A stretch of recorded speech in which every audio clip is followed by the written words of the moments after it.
Bueno, en realidad habría que empezar de más arriba, A me ver, refiero más arriba del macro. Primero que nada es lo que todos conocemos como responsabilidad del Estado, ¿verdad?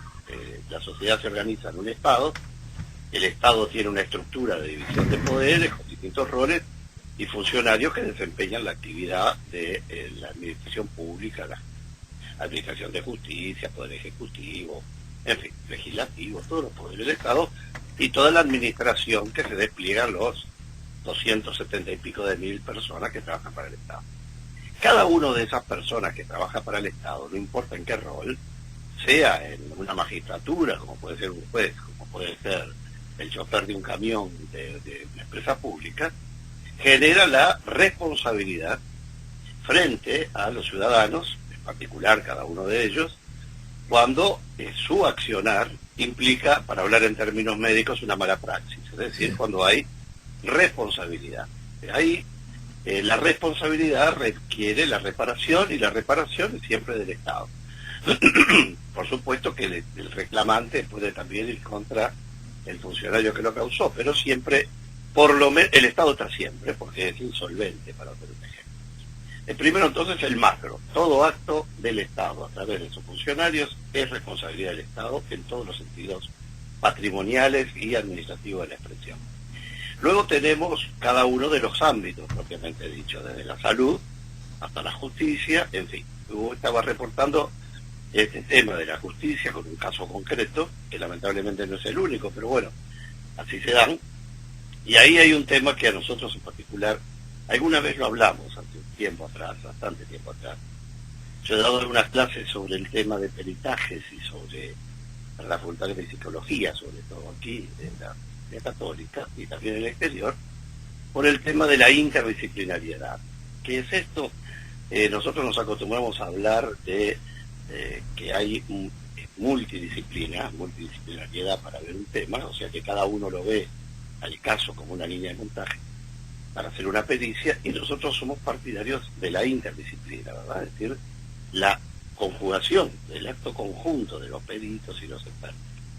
Yo creo que la ley de violencia doméstica, que fue una ley que nos dejó muy orgullosos porque la hicimos hace muchos años, la primera ley, y que incluso pudimos poner allí conceptos como la justicia terapéutica por primera vez en el país, un día hablaremos con tiempo, pero es un tema que trabajé mucho porque incluso estuvimos en la redacción, yo presidía la Comisión de Derechos Humanos entonces, del Parlamento, y bueno, fue una ley que trabajamos muchísimo. Ahora, lo que está claro es que en los delitos de agresión, ¿sí?, tanto de cualquier naturaleza, donde hay un perfil de peligrosidad en la conducta, lo lógico sería que ningún dictamen de la justicia respecto de la libertad o no del individuo o la limitación de la libertad del causante, del agente del delito el que lo produce, no se produjera, no se expidiera de la justicia hasta tanto no tuviera un peritaje que le dijera, mire, esto es así o es así. Volvemos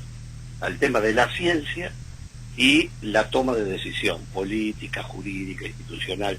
En definitiva, es la decisión del poder del Estado en qué se fundamenta y cuáles son los pilares.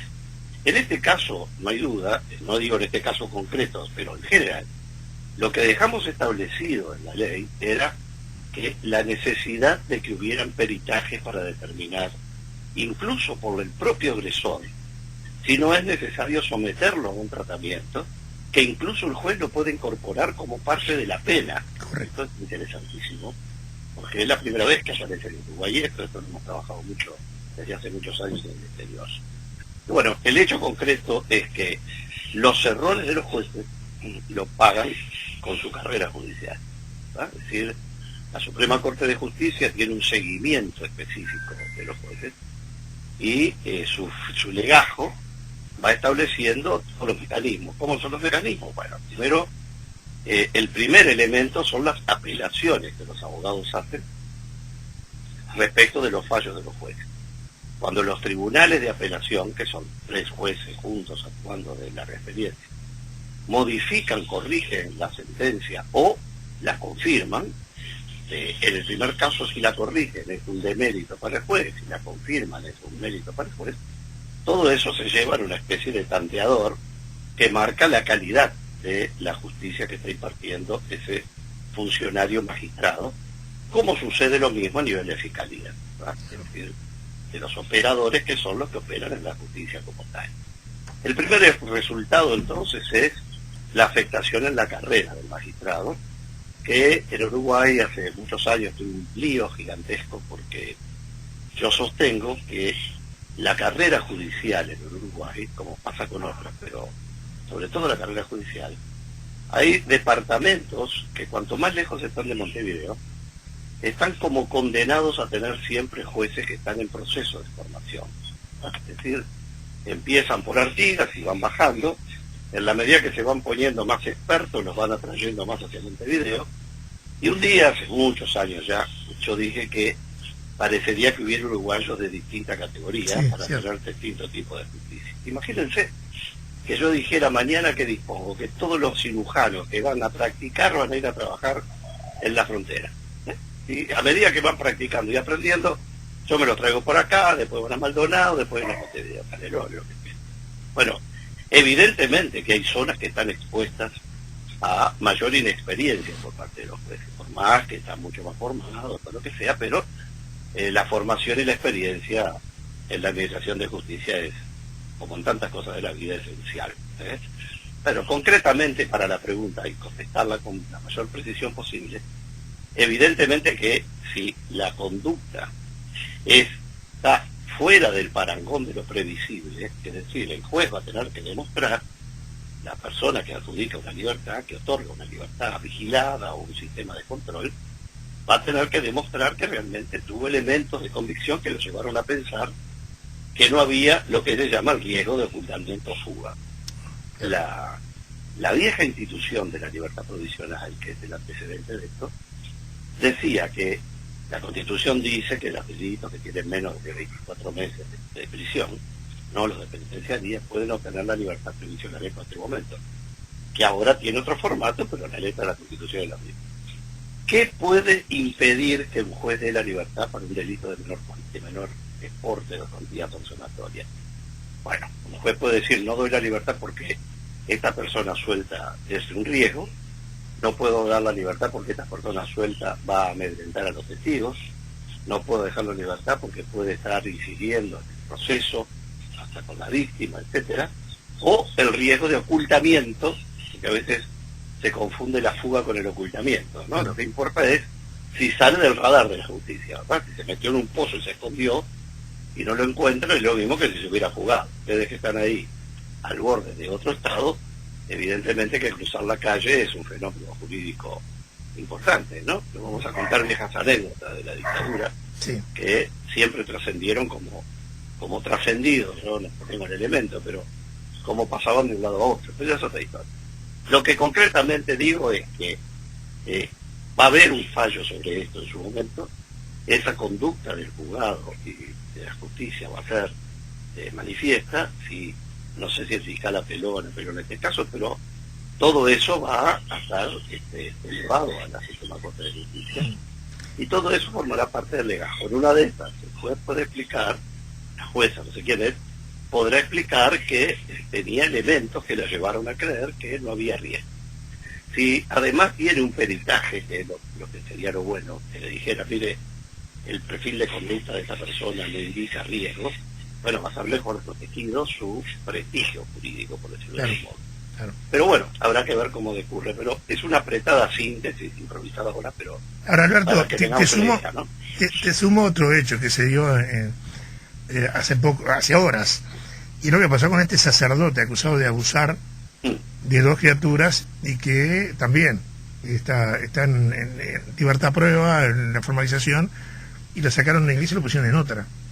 Digo, ¿cómo se entiende en esto? Porque acá acá no hubo consecuencias del fallo, ¿verdad? El hombre está en otra iglesia, en fin, no como este caso que extendió se fuga.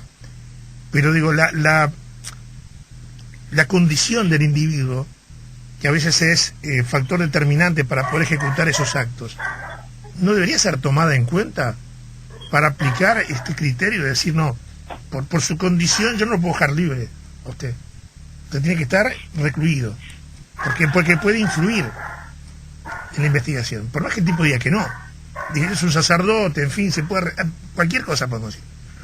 Pero ¿dónde está justamente ese principio que la gente quiere entender de decir que cuanto más jerarquía tenga, sea dentro de la iglesia, lo que sea, peor tiene que ser el castigo? Porque hoy es la formalización, todavía no está la condena, pero podemos pensar que por los contactos que tenía, en fin, por la relación con una comunidad bastante importante, puede influir de manera positiva para él en la investigación.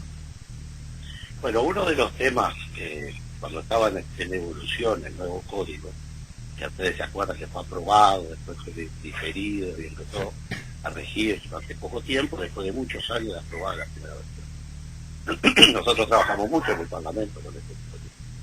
Uno de los problemas más serios que tiene es que la cultura uruguaya, la psicología uruguaya, es muy difícil que fuera a aceptar inmediatamente que el individuo que lo robó en la mañana anterior, al otro día de noche lo vea pasar por la puerta de su casa.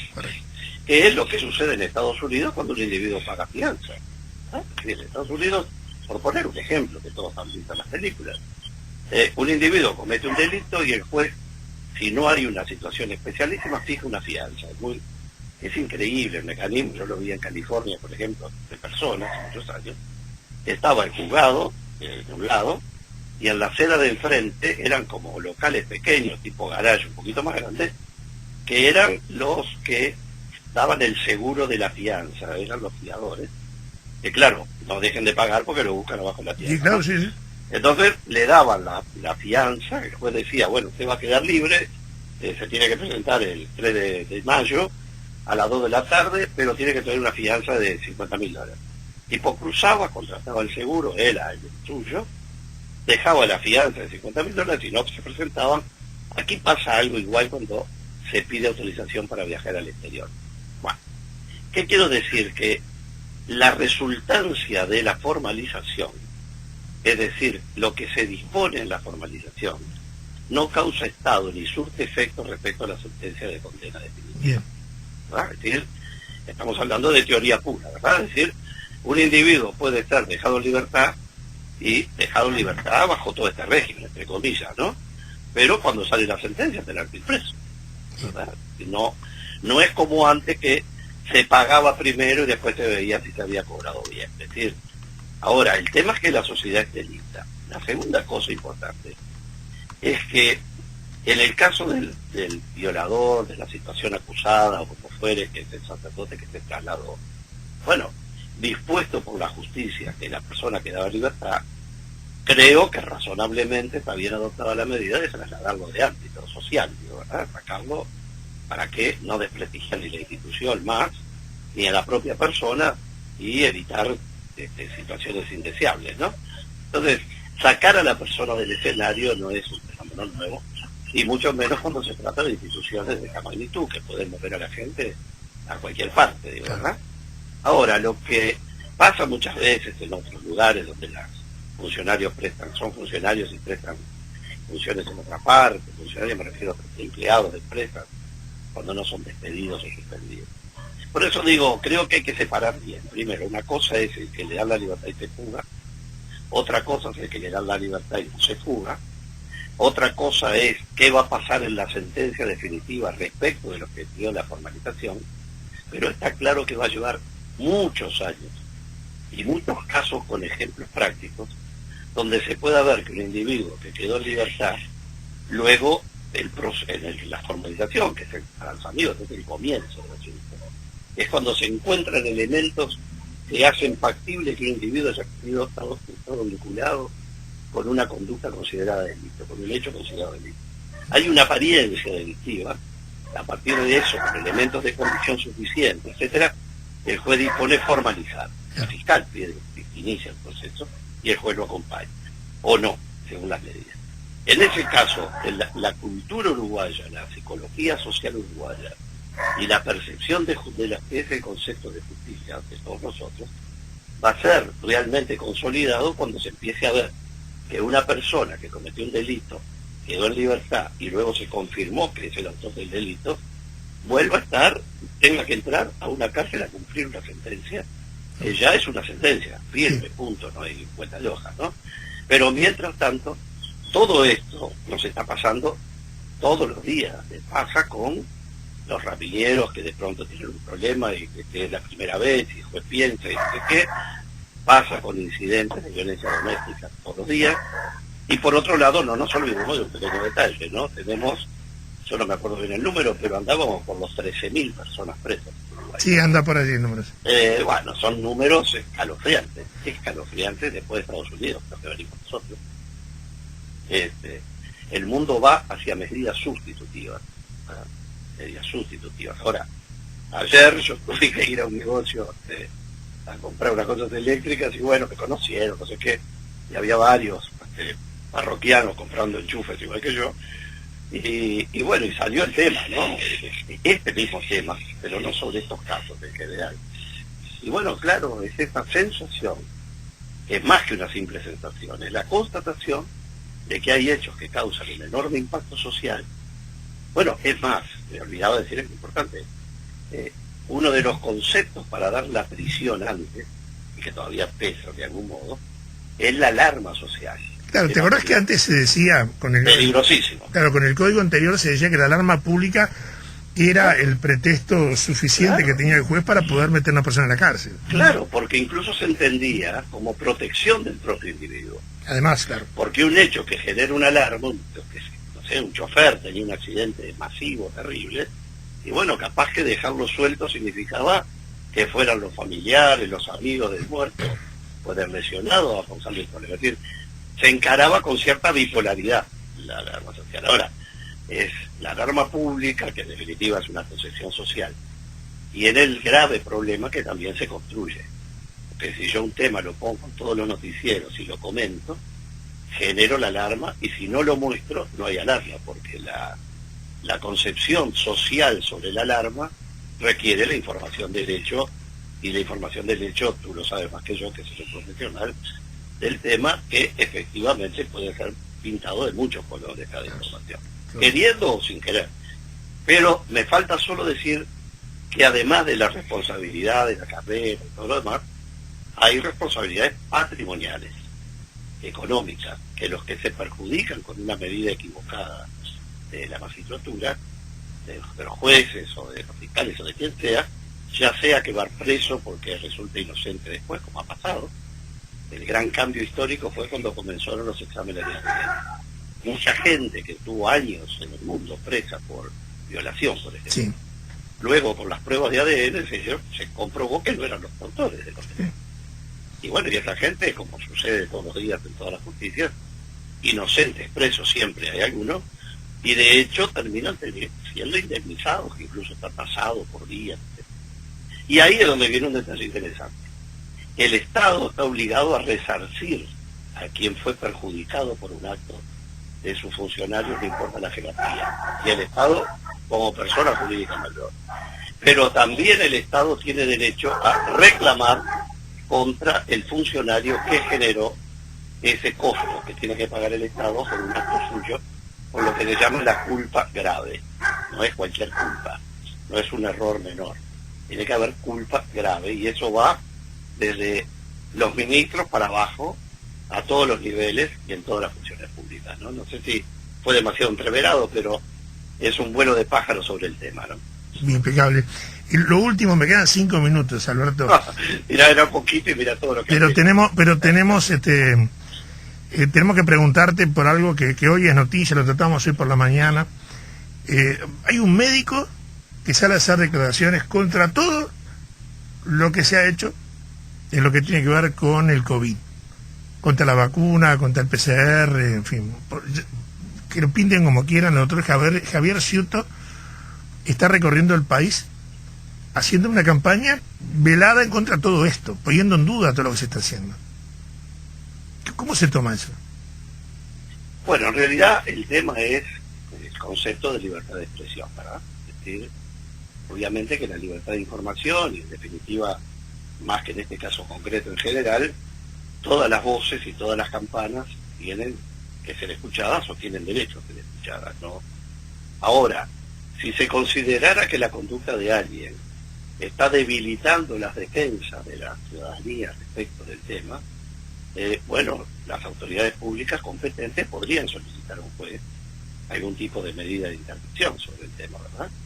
Pero eso lo tiene que resolver un juez, porque no es un tema que pueda resolverse de otro modo, porque está afectando un derecho humano que es el de la libertad de expresión, constitucionalmente establecida, con la contrapartida de la responsabilidad también. Y sobre todo porque no conozco el caso en particular, pero en el mundo entero hay voces que ponen en duda todo, y bueno, en fin, y usan argumentos como que ya no hay más gripe y ahora todo es COVID, que es esta historia.